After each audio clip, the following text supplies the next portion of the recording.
Good evening, ladies and gentlemen. This is Wallenstein. We are playing some Sid Meier's Civilization Beyond Earth. This is the follow-up to Civ 5. It takes place roughly 200 years, I think, give or take, after the events, or the endgame events of Civ 5. And since we won our Civ 5 playthrough as the Babylonians, we did a science victory out into Alpha Centauri. We are going to go ahead with this game and play this. Do a playthrough of this. I haven't played that much of this, actually. I played one or two playthroughs. I got through to about the halfway point in the game, mid-game. So I feel pretty confident that I at least know what I'm doing. It's not terribly different from Civ 5, which I think is the gripe of a lot of people that have this game or have played this game, is that it really just feels like a reused, rehashed Civ 5. There are some minor things that they've changed that I do like that I'll go into. So to start, every match you choose a couple of different perks because you don't have a civilization like you do in Civ 5 that has unique units, unique buildings, and a unique ability. You start off with designating a sponsor, which are based off some kind of a neo-futuristic, how the current world would kind of play into effect. And each one is, as you can kind of guess by some of the names, based on certain major real-world powers. There's really only two I like in particular. One's Franco-Iberia, and the other's the African Union. The African Union's good for growth, and it already starts with an Old Earth relic, which is the equivalent to the monument, which is nice. It gets your cities growing pretty quickly. And Franco-Iberia, because you get culture, free virtue, which is like a social policy for every 10 virtues earned with culture. So it's kind of similar to what Poland would have. Getting an extra social policy after every era. It's pretty much the same concept. The others aren't that great, but we'll have other perks we can choose as we go on that I like a little better than these. But we're going to play as the Franco-Iberians, even though technically there's nothing Franco or Iberian about the Babylonians. There really isn't a Middle Eastern faction yet, although I do believe that the expansion that Firaxis announced for this will be having a Middle Eastern sponsor faction that you can choose. Maybe at some point later. I was thinking of doing a playthrough after the expansion came out, but I don't think it's coming out for another few months yet. So I wanted to get this started. Maybe I'll return to it when the expansion comes out and maybe do 2 or 3 episodes just going over some of the changes in the expansion. But we'll go ahead for Franco-Iberia right now. We can say, I think lore-wise, actually, the Franco-Iberian sponsors spread throughout, basically took over the former European Union and took over North Africa and parts of Turkey, I think, as well. So we can just pretend that they took they've become part of the Babylonian, under Babylonian influence. Same color scheme, too, kind of, now that I'm thinking of it. So we'll go with them. We'll pretend for now. So we'll hit next. Our next option is to choose a colonist. This is basically a buff on every city that you get. I always like doing engineers because I like production, as you probably know from my previous videos.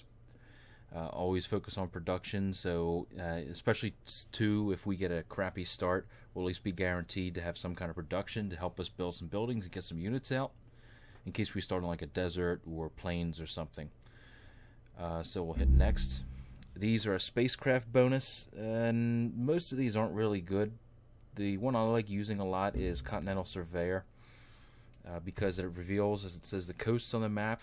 So since we're playing a continent map, we'll already see the edges of the continent. It'll help us to, when we're exploring, to kind of know where we're going already, know where to kind of explore to try and grab as many ruins or wreckage, I should say. It's called the spacecraft wreckage in this game, which are the equivalent to ruins in Civ 5. I try and nab as many as possible before the factions grab us, or before the factions grab them. And actually, that reminds me, I want to go in advanced setup. Okay, I already have this checked off. Don't stagger starts. One of my gripes with this game that I don't like is the default game, this is unchecked, and what they mean by staggered starts is that not all of the AI players will start on the same on turn 1. Most of them You start basically by yourself on turn 1, and then as the game progresses, as you get, by turn 25, between turns 1 and 25, I think, the other AI factions will start settling in, which can get pretty annoying, especially on how I like to play. I like to look around, pick out where I want to settle my next city, and then all of a sudden, 2 turns later, another AI player plunks down nearby or right on top of where I would like to be and decides to be my neighbor, which I don't like, and it's annoying because you do all that planning, all that building, and then it gets screwed because someone decides to plunk down.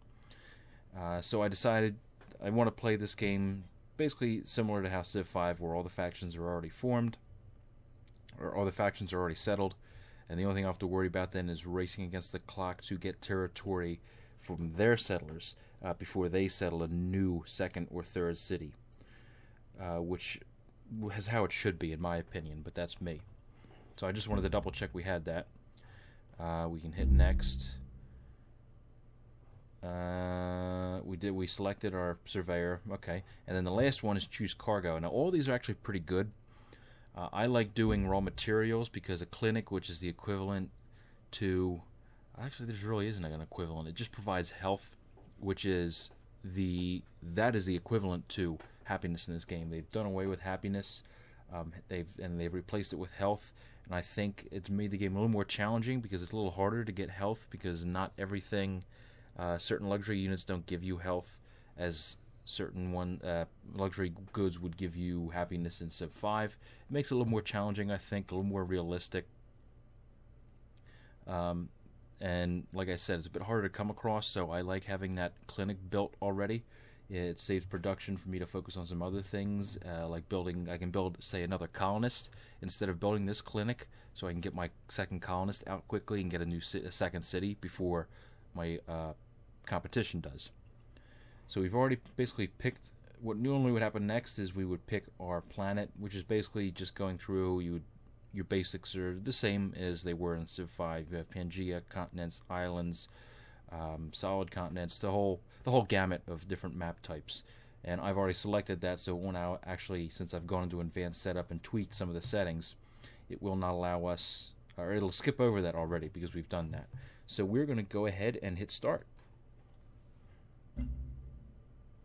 And this is kind of the loading screen, similar to how we had the narrator talk about our...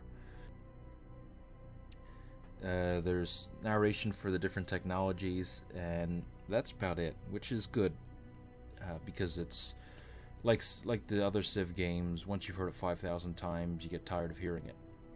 With the exception of Civ 4, which had Leonard Nimoy doing the narration, which I would love hearing. I wish they had kept him, but beggars can't be choosers. So we're good to go. We're going to hit our little green button here. Now, already from the start, the game is a little bit different than how Civ 5 starts, and I'm already kind of liking this place where we're at. We don't start with a settler. We basically start by choosing where our city is going to land from our spacecraft that's up in space. So anywhere in these red circles, or in this red hexagonal, or not circles, wrong sign, you idiot, you can choose where to settle. And I'm already liking right smack dab in the center here, because we'll have a production bonus already and a gold bonus. We're on a hill, and we're on a river to boot. So actually this is pretty good, and I'm seeing a bunch of different unique items around us that we can exploit as well. So we're gonna click and plunk down right there. Alright, fresh from the ship. And we're on. Now, like always, you first settle your city. I always like focusing on production. It looks like it's already doing that for us, but that's fine. We're going to go back to the map. This is our explorer unit. This is similar to a scout. Has the same kind of hit points and stuff. Has 2 movement turns. Is very weak against other units, but the unique ability it has is that it has an expedition module. When we come across an artifact, which is different than a ruin or a anomaly, I'll go into that when we come across it. So we'll actually pushing forward here. And already we found the equivalent of the barbarians here. Aliens. And they've tweaked the aliens in this too. They've made some changes which I like. Aliens are passive-aggressive in this game. They will not instantly attack you or make a beeline to attack you all the time. Only if they feel that you're a threat to them. If you get near their nest, which is basically their barbarian encampment, which I think is right there actually. Because, yeah, there's a xenomass. And I've noticed in my 2 playthroughs that that's where they tend to spawn, is on top of xenomass. So we're pretty close to our first one. We might want to take them out just to prevent stuff from spawning and more powerful units from spawning later on. And as you can see here, the terrain's basically somewhat similar to what you would recognize in Civ 5. We got grassland, river, tile, forest, marsh, deserts. I don't think there's jungles though. They did away with jungles, but there's also this new thing, miasma, which actually, if your don't have certain upgrades or follow a certain path, your units will take damage if you end a turn with them on these areas. But you can actually utilize them if you follow a certain path in the game where it actually does not do damage to you. But we will go ahead, like always, start production. Start with an old earth relic, which is the equivalent to a monument. We don't have a social policy that I can, or at least that I know of, similar to tradition that builds this automatically, so I'm not going to save it. I'm actually going to build this first so we can get a nice little culture boost, since that is our strong point as the Franco-Iberians. And like always, we're going to rename our city. A little bit different here. I'm going to name the capital anyway in honor of our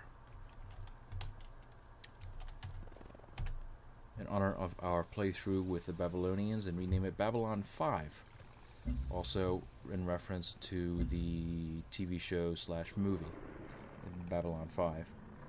And I'm going to change some of the others. I'll be renaming the others. I'm not going to keep the theme of Babylon. I just wanted to, in homage to our recent playthrough, have our capital named after our forefathers.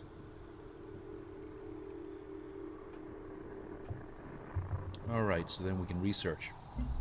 Now, already you'll notice there's a big difference in the tech tree. It's not so much actually a tree anymore, it's more of a web. And I actually like the idea of a web.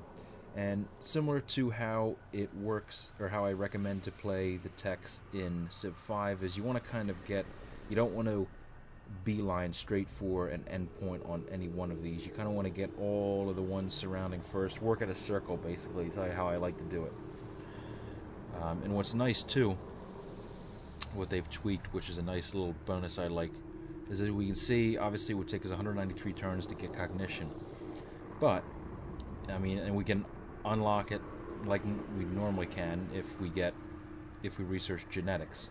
We'd automatically unlock it to research it because it would connect. But what I like is what they've added and tweaked a bit is if we did genetics, then we went to chemistry, then organics, and since we have 2 little strings here, or web, connecting to cognition, it would actually decrease the time normally. If we decrease the time, usually cut it, I think, roughly in half, if we have both these technologies discovered as opposed to just one or the other. Which is nice. I like that, how they tweaked that a little better than what they did in Civ 5. So we're actually going to go ahead.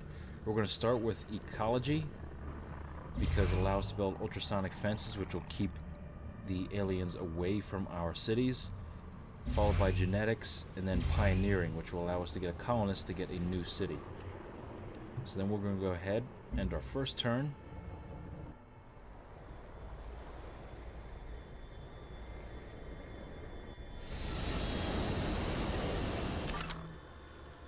The temple doors of the Protectorate are open. Alright, so we found our first pal here. How may the corporation serve you?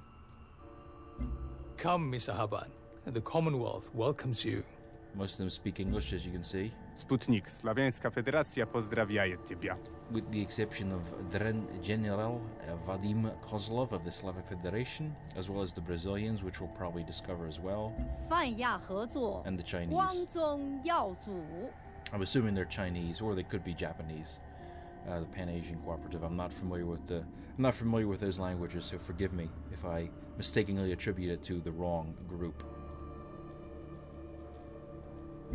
El pueblo unido de Sudamérica le da la bienvenida. Iskawaran, the African people greet you. Yep, alright, so we've discovered everyone. Actually, I recently did another playthrough of that. That's the one downside, I think. Now we can see... Actually, we're looking like we're only having... We're sharing this continent, looks like, with the Brazilians and the Brazilians only, which is excellent. Normally I get shoved on a continent with about 4 or 5 other people. At least my 2 previous playthroughs. So, we'll continue sending our explorer out. Because it looks like, and as you can see here, our nice bonus, we can actually again see the edges of the continent, so we kind of know where to explore already. We don't need to be wasting time wondering where the edge of the map or edge of the continent is going to be.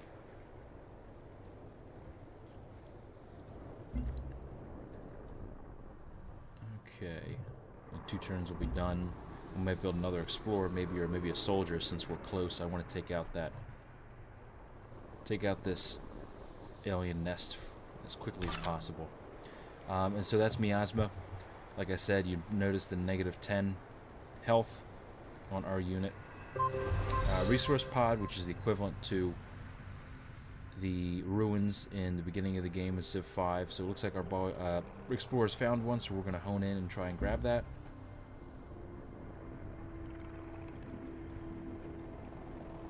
As we wait for our competition to process their turns.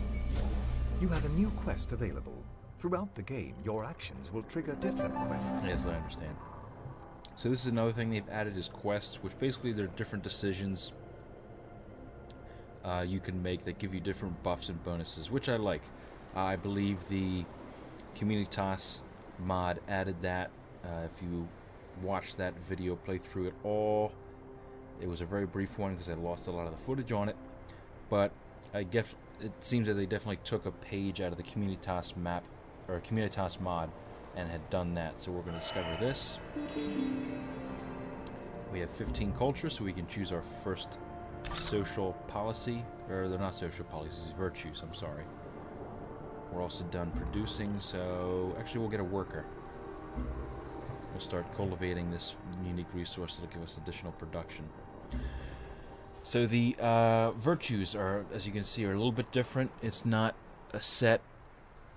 There's not 6 or 7 different policies that you can choose from, and you can choose any one of these, and it's recommended that you choose them because you actually get bonuses. If you see here on the left and on the top, these little bars will fill up as you choose, as you go horizontally and vertically.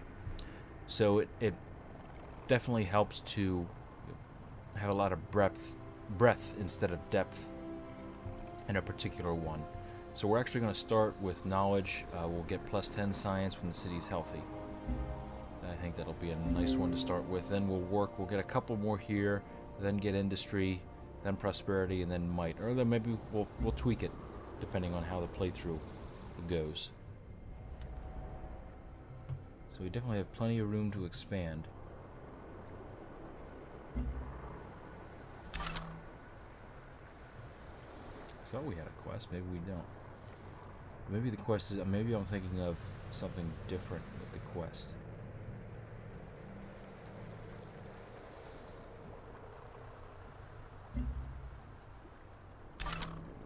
Alright, another resource pod.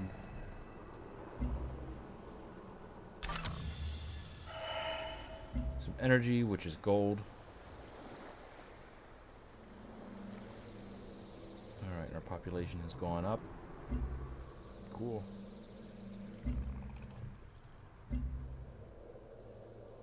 Maybe it is different. Maybe I'm mistaken with the quest.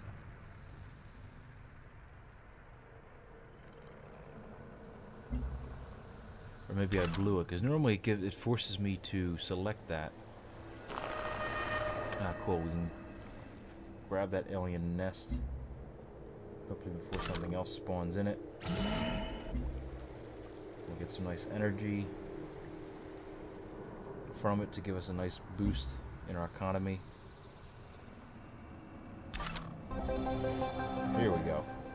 This is what I'm talking about, the quest decision. So we'll choose this. And it basically gives you a little story on what the situation is, and then you have to make a choice. So this particular one, there's indigenous species on this planet that may pose a threat. And basically we either choose to domesticate or eradicate. And based on what you choose, it will give you, help you work towards a particular path. I'm drawing a blank on what these are called.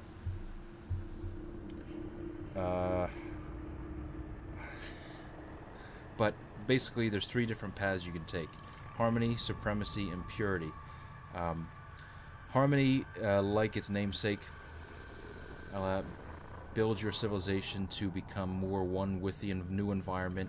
It evolves your particular civilization to basically a new species, a higher, different species that's different than what humanity is, that as we know it today.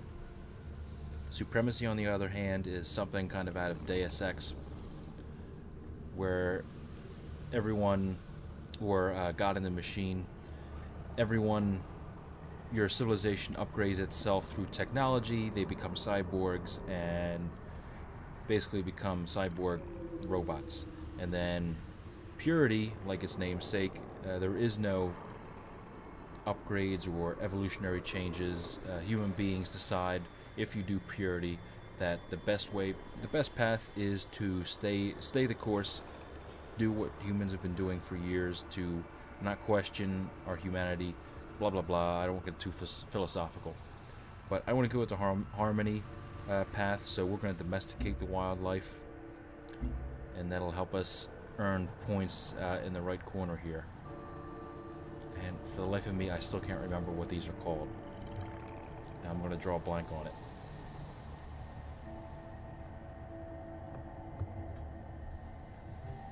So we can do, we'll hit next turn, I'll have a worker out.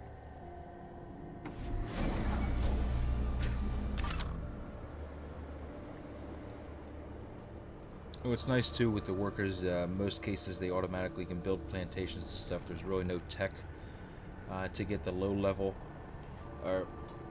tile improvements. You already start with them. It's just the higher tech stuff, or as more resources appear on the map, you'll need to research the appropriate techs to work those tiles or get the tile improvements. We're actually going to build a soldier since we're so particularly close to a nest and they're starting to spawn a couple more. We wanted to protect our worker as well, because our worker is vulnerable.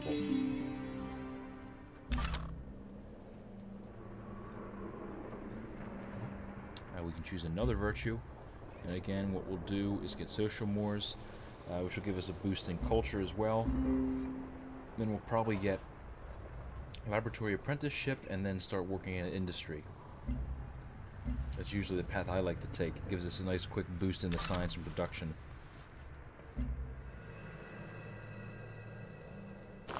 Alien nest. And they actually might attack since I'm so close to them. Yep. And we'll back off.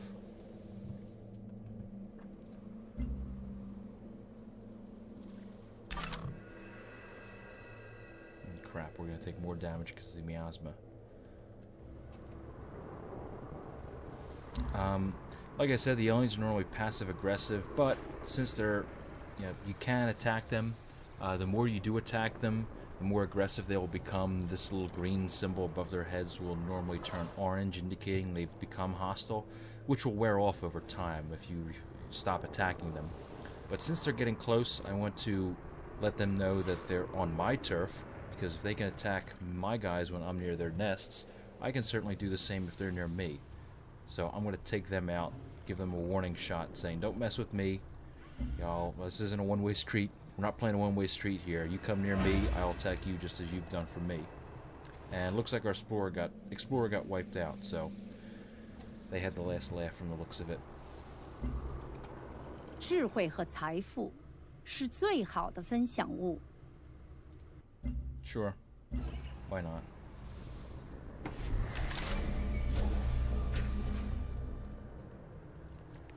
And we'll get another explorer, and we can actually queue, I think. Maybe we can't?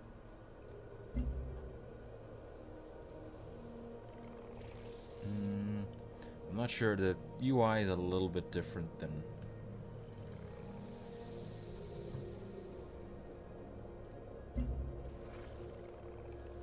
Here we go. Maybe this is what I want.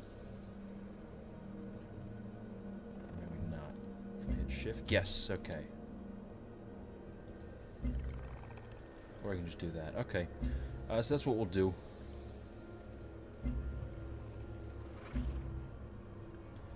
I'll queue up another explorer.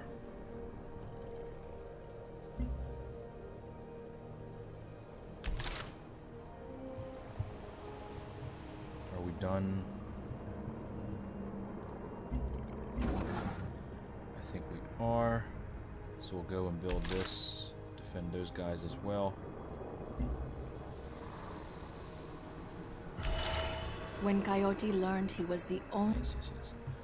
You understand. Come on. Give me the worker. Alright, we'll improve that. Put them on alert. And then our next explorer we will actually send south to see if we can grab any tiles and see if there's anything good down there. Not very many good areas. There's a lot of desert here, which isn't going to be helpful for us to grow. Although it might help us with health, to keep our health in check. So I'll have to keep that in mind too.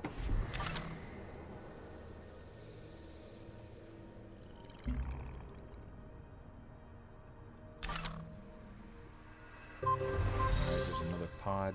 I haven't come across any sites yet, which are basically, I guess the equivalent would be an archaeological dig site. But there you can discover them very quickly. So your explorer is kind of like an archaeologist and scout in one. That blew my mind, or that went past. I didn't even think that was the case, so I apologize. I actually Excuse think me, we found one I have down important here. information for you. All right, and we have a satellite we can use from founding that. And satellites, they basically, when you, we can launch this. So we'll go ahead and launch it, and it'll give us an area to choose within our territory. And basically, anything inside these green hexagonal territory, it will give boosts to those tiles. So since we haven't really explored, since our city's not that big, we're just going to do it right on top of our city. And I believe it gives us a gold bonus. Or an energy bonus, excuse me.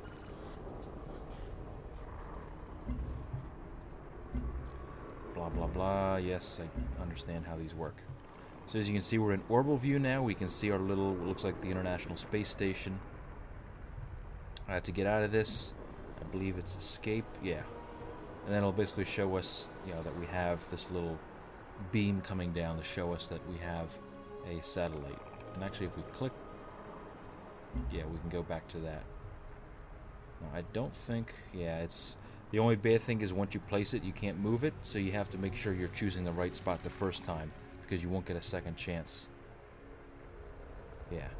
And they last, I believe, 25 turns before they quote-unquote crash, and then you can use them to scavenge again. This crash satellite, like we have this crashed satellite here.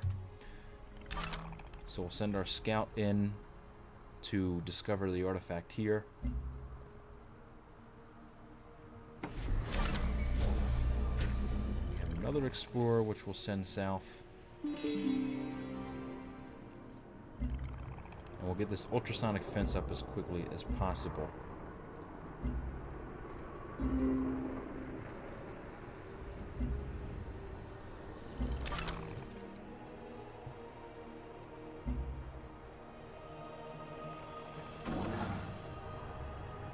Okay.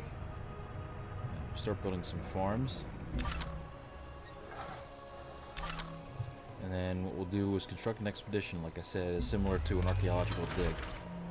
So he'll spend 5 turns here discovering what's here, and we'll get to choose some kind of bonus from it, similar to an archaeological dig site.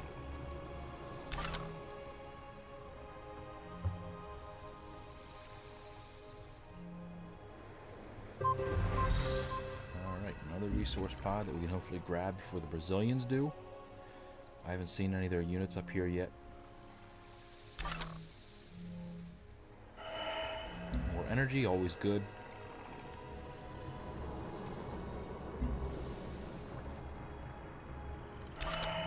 You go. And we founded genetics, that's good. I think once our guy discovers this, we'll probably head up here to see what we have around here. I'm thinking maybe settle a city somewhere here, because we got a couple unique resources here that we can utilize. We have silica here, which I believe is a unique unit, or resource. I know this is here, fungus. As well as this, not fruit. Some more silica, more basalt. And again, I still don't quite know. I know this too. Floatstone is a unique resource, and basically unique resources that we have will all be up here. And I'm not sure 100% yet which is strategic and which are luxury. Usually, we'll figure out. We'll learn it as we go along.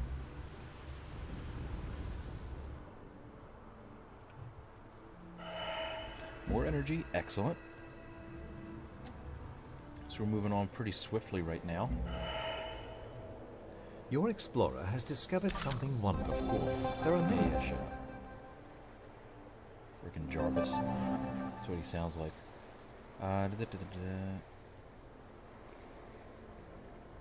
Okay, so we basically have a free tech, which is excellent.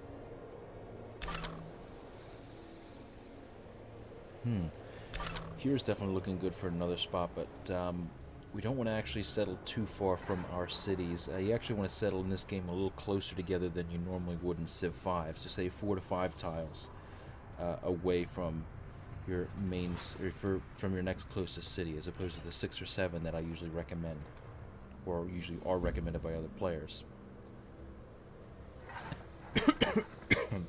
So, excuse me.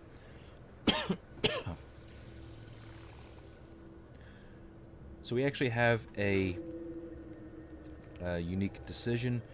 Allows us to choose what type of station. Stations are very similar to city-states.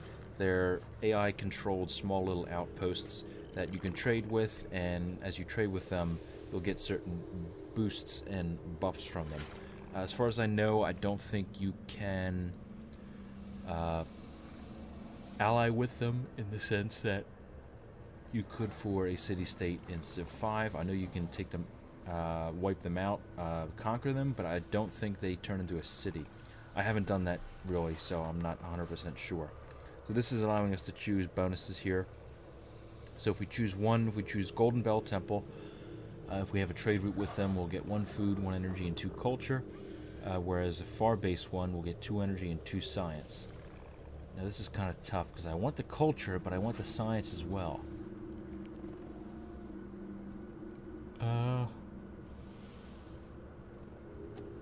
Culture might be pretty easy to get. We'll probably go with science as our second, because science should always be followed up with production, your most important thing you're focusing on. So we'll do that. You have discovered a station. It looks like you can they establish set up trade routes with around here, stations which to is receive close to our various base, supplies so that your people may need. we don't have to. Shut up, Jarvis.